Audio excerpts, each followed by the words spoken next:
Selamat pagi kepada seluruh mahasiswa. Perkenalkan, nama saya Ibu Ellen.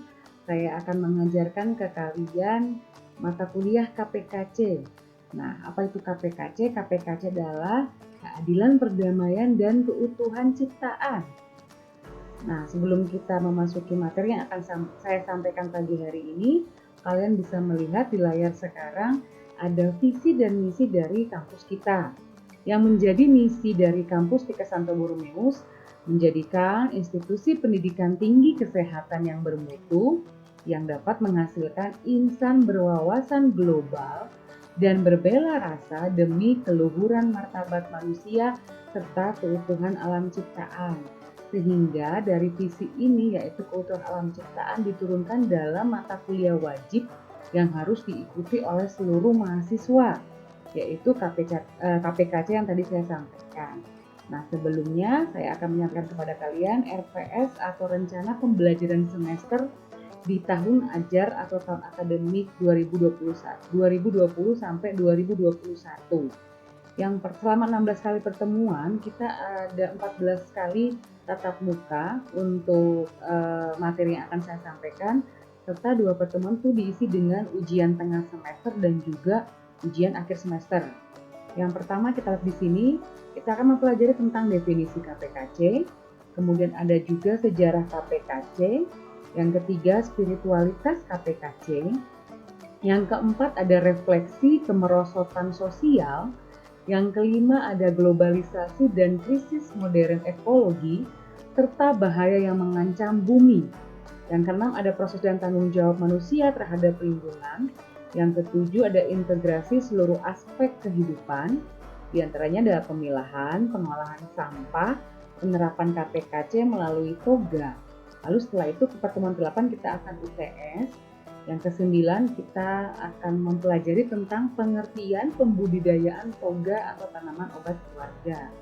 Nah, nanti di pertemuan 10 sampai pertemuan 12 saya akan bagikan kalian semua ada kelompok toga, di mana setiap kelompok akan mempresentasikan tanaman apa yang akan kita budidayakan. Ya, nanti di pertemuan 14-15 baru nanti kita akan membudidayakan tanaman obat tersebut dalam suatu praktikum. Nanti kita akan buat praktikum di pertemuan ke-13, 14, dan juga 15. Apabila memungkinkan, maka akan dilakukan di kampus secara offline dan kita akan melakukan praktikum tersebut dengan beberapa shift dan juga dengan protokol kesehatan yang sangat ketat pada saat pandemi COVID-19 ini. Lalu yang pertemuan ke-16 ada ujian akhir semester. Nah, dari panduan pembelajaran semester ganjil yang telah diberikan oleh Prodi, di layar kalian sekarang, ini mata kuliah KPKC ini memiliki beban studi 2 SKS, yaitu 1 teori dan juga 1 seminar atau praktikum atau yang ada di lapangan. Deskripsi dari mata kuliah ini membahas tentang prinsip-prinsip keadilan, perdamaian, dan keutuhan ciptaan, baik secara teoritis maupun dalam praktek lapangan yang berfokus pada klien. Siapa saja kliennya? Ada individu, ada keluarga, kelompok, dan juga komunitas, di mana klien memiliki pengalaman tentang kesehatan, kepercayaan, value yang harus dihormati atau nilai yang harus kita hormati.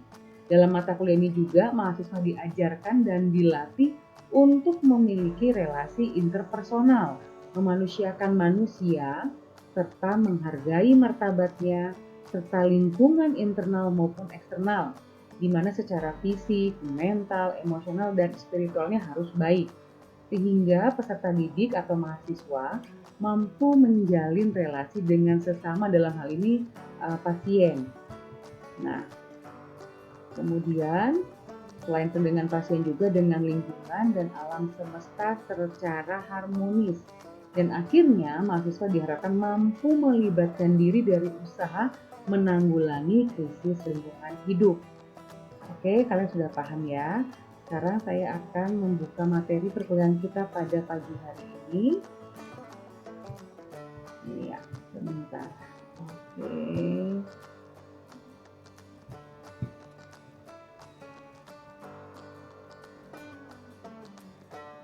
Nah, definisi KPKC atau tadi artinya adalah keadilan, perdamaian, dan keutuhan ciptaan. Nah, sebelumnya saya sampaikan ke kalian dulu kontrak perkuliahan daring kita pada semester ini. Yang pertama, mahasiswa wajib datang 10 menit sebelum perkuliahan daring dimulai. Jadi misalkan 10 menit sebelum perkuliahan ini kan selalu sudah standby, harus sudah mempersiapkan diri. Kita akan mulai buka sesi presensi atau absensi. Saya akan buka 2 menit sebelum jam perkuliahan sehingga kalian bisa melakukannya di akun Sertifikat dan juga Google Form yang sudah diberikan oleh Prodi. Yang kedua, kontrak perkuliahannya adalah mahasiswa tidak diperkenankan memasuki ruang kelas atau ruang daring ketika perkuliahan dimulai. Ini berlaku juga pada saat nanti offline. Jadi diusahakan kalian tidak terlambat karena kalau tidak kalian tidak akan bisa absen.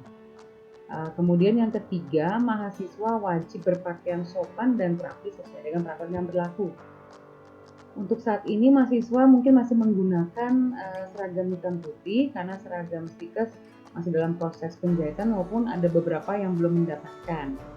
Kemudian kalau apabila kalian sudah mendapatkan seragam, peraturan yang keempat, setiap perkuliahan daring, mahasiswa wajib mengenakan atribut baik pun itu name. Kemudian kalau pada offline nanti kalian harus menggunakan sabuk tertutup hitam dan juga rambut dicepol pada saat perkuliahan. Syarat mengikuti ujian akhir semester nanti di pertemuan 16, yang pertama mahasiswa wajib hadir 100%. Yang kedua, jika dia kehadirannya lebih dari 90%, maka wajib membuat resume perkuliahan yang tidak dia ikuti pada saat itu, dan juga apabila sakit wajib membawa surat sakit. Untuk kehadiran kurang dari 90% juga tetap masih membuat resume perkuliahan, dan apabila kadernya kurang dari 75%, maka mahasiswa tidak diperkenankan mengikuti UAS. Ya, ini tolong diperhatikan bagi seluruh mahasiswa baru supaya tetap jaga kesehatan sehingga bisa mengikuti perkuliahan selama 16 kali pertemuan.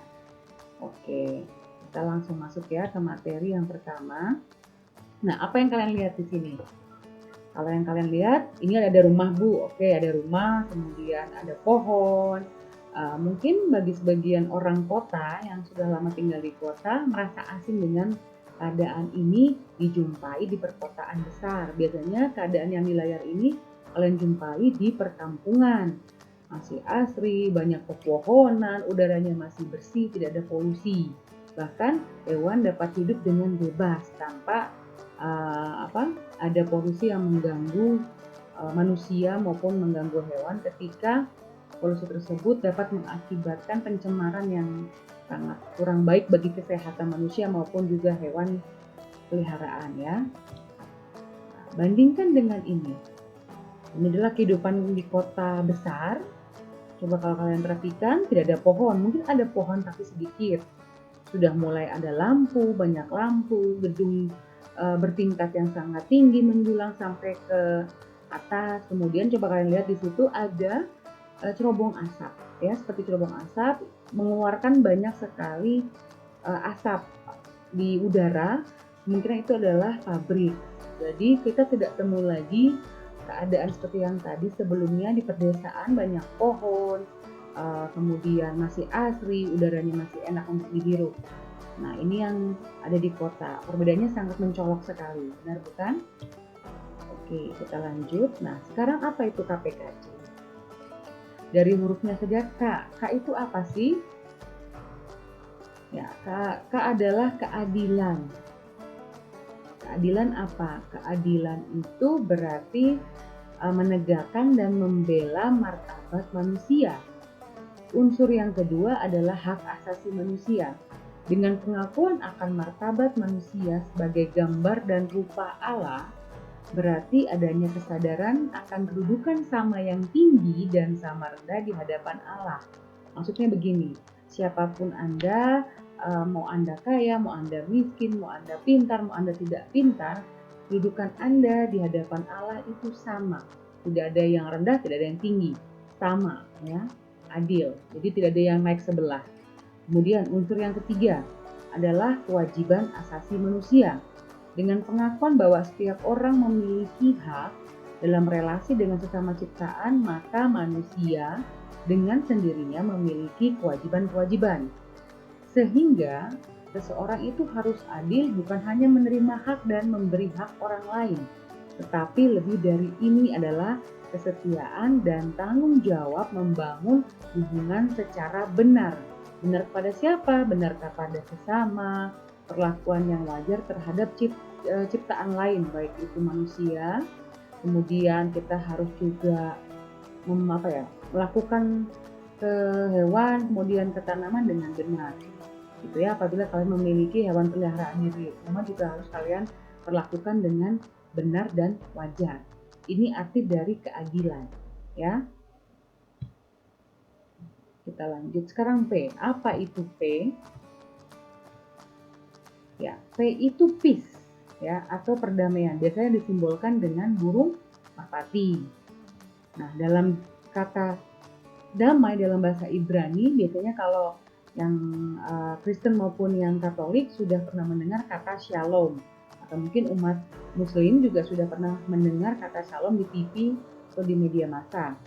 Nah, kata shalom ini memiliki arti suatu keadaan yang aman, nyaman, dan penuh rahmat dari Tuhan. Sehingga perdamaian terjadi karena adanya relasi atau hubungan yang harmonis antara diri sendiri, sesama kita, dan juga ciptaan lain. Itu baru dikatakan damai. Nah, pengertiannya apa sih? Pengertian dari perdamaian itu sendiri berarti sesuatu yang sangat dirindukan oleh manusia, bahkan oleh Sang Pencipta sendiri, yaitu ini Allah, yaitu apa? Bersatunya manusia dengan manusia lainnya. Kemudian manusia dengan alam dan manusia dengan Sang Pencipta sendiri, dalam hal ini adalah Allah itu sendiri. Sehingga buah dari keadilan itu artinya adalah damai. Jadi tadi yang pertama kan tentang keadilan. Jika kamu sudah adil, maka akan berbuah perdamaian. Begitu ya. Jadi kalau kamu tidak damai, berarti tidak mungkin kamu adil. Apabila kamu sudah adil kepada sesama, kepada diri sendiri maupun kepada ciptaan yang lain, maka di situ kamu akan mendapatkan kedamaian di dalam hati. Itu maksud dari perdamaian atau peace atau shalom dalam bahasa Ibrani. Kita lanjutkan lagi, itu yang P. Nah, sekarang yang KC ya. KP, KC. Apa itu KC?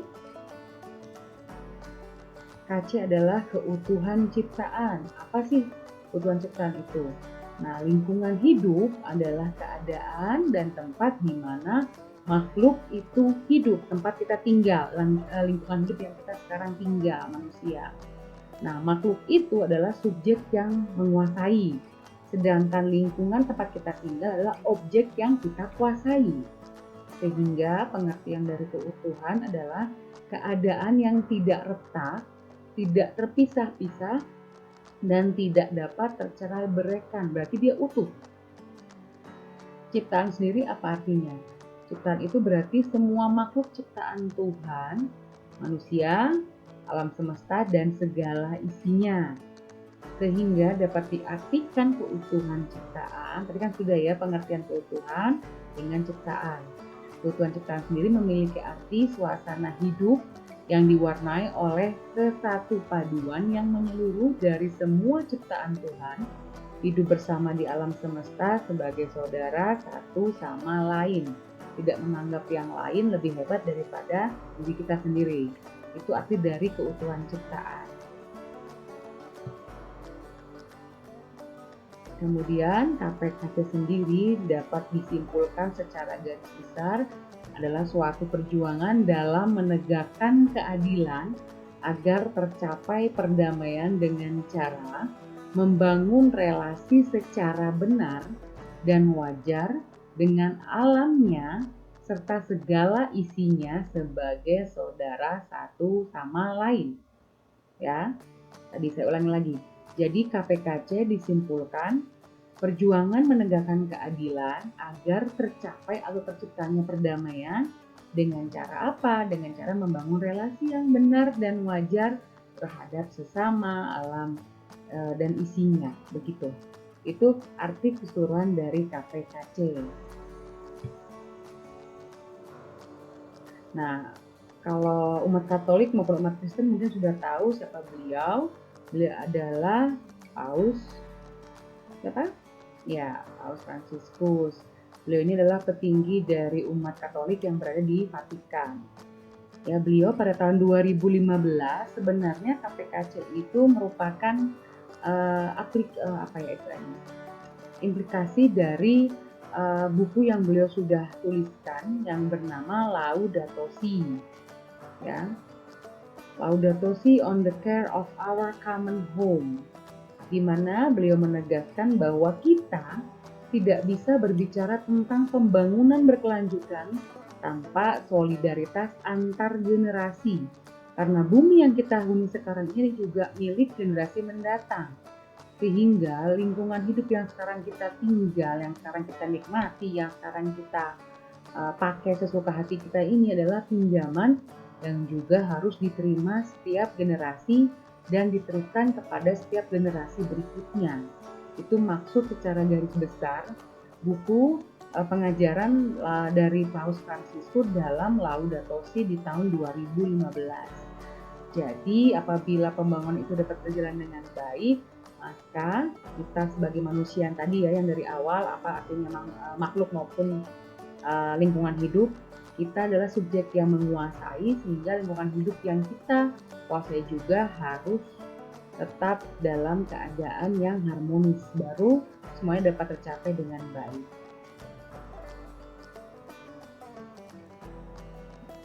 Nah, prinsip-prinsip moral apa sih yang harus dilakukan dalam menegakkan KPKC? Yang pertama, kita harus hormat terhadap alam. Maksudnya hormat di sini bukan sikap hormat siap gerak seperti kita 17 Agustus, tidak. Tapi sikap hormat di sini adalah misalkan gini, kita ada di alam, kemudian kita sedang makan, kemudian tidak sengaja, aduh kok tong sampahnya agak jauh nih, buang aja lah di sini, atau juga nggak ada yang lihat. Itu sama saja kita tidak menghormati alam. Kenapa? Karena ketika kita buang sampah sembarangan, alam pun akan menjadi rusak karena tingkah laku kita. Sehingga kita tidak menghormati ciptaan Allah yang lain, yaitu alam itu sendiri. Yang kedua adalah hidup sederhana dan selaras dengan alam. Sederhana itu bagaimana? Maksudnya begini. Jadi hidup yang tidak terlalu berlebihan. Oh, saya maunya begini. Oh, saya mau bikin rumah di dekat hutan yang dilindungi, sehingga saya harus memangkas semua pohon-pohon yang ada di situ. Itu terlalu berlebih sehingga nanti keseimbangan ekosistem menjadi tidak stabil. Kemudian tanggung jawab moral terhadap alam. Prinsip yang keempat, demokrasi. Kita harus memberikan tempat bagi perbedaan. Ya, siapapun itu terhadap sesama kita juga harus saling menghargai, saling menghormati satu sama lain. Dan yang kelima adalah kasih sayang dan kepedulian terhadap alam. Kemudian solidaritas kosmis. Yang terakhir, tidak membahayakan atau merusak. Tadi ya, menggunduli hutan, kemudian membuang sampah di pantai sehingga nanti jadi banyak ikan yang mati karena ada pencemaran air laut dan sebagainya. Ini prinsip-prinsip moral yang harus dilakukan dalam upaya penegakan KPKC. Nah, coba kalian lihat di sini ya, ada dua gambar masih di bumi yang sama. Coba lebih enak yang mana? Kalian tinggal yang di sebelah kiri, yang banyak asap, pohon juga tidak tumbuh, gersang, daripada kalian tinggal di sebelah kanan, kalian masih bisa melihat ada hewan yang dengan bebas, mungkin masih berkeliaran di hutan, banyak pohon, udaranya cukup bersih. Nah, penyalahgunaan ciptaan yang di sebelah kiri ini dimulai ketika manusia tidak lagi mengakui yang lebih tinggi daripada dirinya sendiri. Ketika manusia tidak lagi melihat apapun kecuali dirinya sendiri. Maksudnya bagaimana? Manusia, diri kita sendiri ini sudah mulai egois. Kita tidak melihat siapa itu pencipta kita. Kita hanya melihat, oh saya adalah makhluk yang paling tinggi, makhluk yang paling sempurna yang Tuhan sudah ciptakan. Sehingga saya dapat berlaku sesuka saya terhadap sesama saya, terhadap lingkungan sekitar maupun alam sekitar kita. Nah, itu namanya istilahnya adalah penyalahgunaan ciptaan, ya, yang sebelah kiri ini. Sehingga itu tidak boleh terjadi di generasi kita, karena apabila seandainya terus-menerus terjadi, maka generasi yang akan mendatang akan menjadi punah. Perlahan beberapa waktu ke depan, apabila kita tidak menyelamatkan bumi mulai dari sekarang, maka apa yang bisa kita wariskan untuk anak cucu kita di generasi mendatang. Nah, beberapa kegagalan dalam memelihara keutuhan ciptaan. Yang pertama, kita gagal misalkan dalam pencemaran lingkungan, ya. Terus yang kedua ada pengerusakan hutan seperti gambar di sebelah kiri ini. Beberapa tahun lalu terjadi pengerusakan hutan dibakar hingga terjadi polusi udara selama berbulan-bulan di Riau kalau tidak salah, dan itu dapat mengganggu siapa? Mengganggu manusia juga, banyak hewan yang mati, banyak tanaman yang juga sudah rusak. Dan itu dapat menghancurkan bumi secara perlahan. Kemudian kegagalan yang lain adalah kita suka buang sampah sembarangan, ya. Lanjut, preventif atau pencegahannya bagaimana sih dalam memelihara keutuhan ciptaan Tuhan? Yang pertama yang harus kita lakukan adalah ikut dalam mensosialisasikan KPKC. Salah satu inspirasi untuk peka terhadap situasi di sekitar kita. Jadi kalian sebagai mahasiswa sudah harus mulai berpikir demokrasi. Oh, lingkungan sekitar saya ini misalkan di sekitar rumah, kok kayaknya sudah mulai banyak pencemaran lingkungan, entah buang sampah sembarangan. Mungkin kalian sebagai duduk di situ bisa menyarankan ke tetangga atau mulai dari diri sendiri, mulai membuang sampah dalam tempat yang sesuai. Kemudian rajin membersihkan rumah, banyak menanam pohon, tanaman supaya dapat terjaga lingkungan di rumah kalian dulu untuk sementara. Nah, apabila rumah kalian sudah mulai kelihatan rapi, hijau, kemungkinan kalian bisa menjadi contoh bagi tetangga yang lainnya. Itu maksud dari ikut dalam mensosialisasikan KPKC. Seperti juga di kampus kita, sudah beberapa dari tahun yang lalu juga kampus kita sudah tidak menggunakan atau tidak boleh minum dari botol plastik, sehingga diwajibkan bagi seluruh mahasiswa maupun sivitas akademik speaker harus membawa tumbler minum. Nah, nanti akan disediakan apabila nanti kalian masuk offline, kuliah offline, akan disediakan galon-galon yang bisa kalian ambil untuk kalian minum ketika nanti perkuliahan offline berlangsung. Kemudian preventif dalam pemeliharaan keutuhan ciptaan Tuhan yang lainnya adalah agar dapat berkembang secara bersama-sama, yang harus diperhatikan adalah berdamai dengan diri sendiri dan sesama.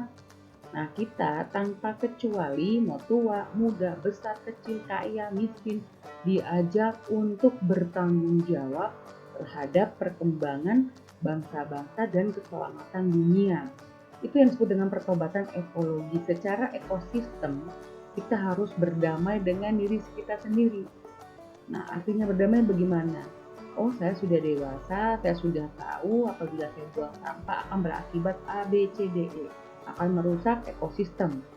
Sehingga apa yang harus saya lakukan untuk anak cucu saya supaya dia juga bisa menikmati lingkungan hidup pada saat saya hidup. Nah, jadi kita harus berdamai dulu. Oh, saya mulai buang sampah pada tempatnya, kemudian menggunakan listrik secara baik atau sesuai dengan kebutuhan kita, jangan boros, jangan apabila kalian tidak dalam satu ruangan kalian nyalakan listrik perang. Terus cuci tangan juga, ketika cuci tangan pakai sabun diusahakan tidak perlu mengalirkan air secara terus-menerus. Ya, nanti setelah tangannya digosok dengan sabun, baru kalian buka lagi keran airnya dan juga mencuci tangan. Nah, itu maksudnya dari pertobatan ekologis, berdamai dengan diri sendiri dan juga dengan sesama, baik pun itu manusia, alam, dan isinya. Terima kasih. Ya, itu materi kita di hari pertama ini, materi pertama tentang definisi KPKC. Terima kasih untuk perhatian seluruh mahasiswa. Kita akan jumpa lagi di minggu depan di materi yang kedua tentang sejarah KPKC. Nanti setelah ini kita lanjut di Google Classroom dan kalian akan saya berikan latihan soal. Terima kasih, tetap jaga kesehatan, tetap mengikuti protokol kesehatan. Tuhan memberkati. Jangan lupa untuk like dan subscribe Apoteker Ellen Channel.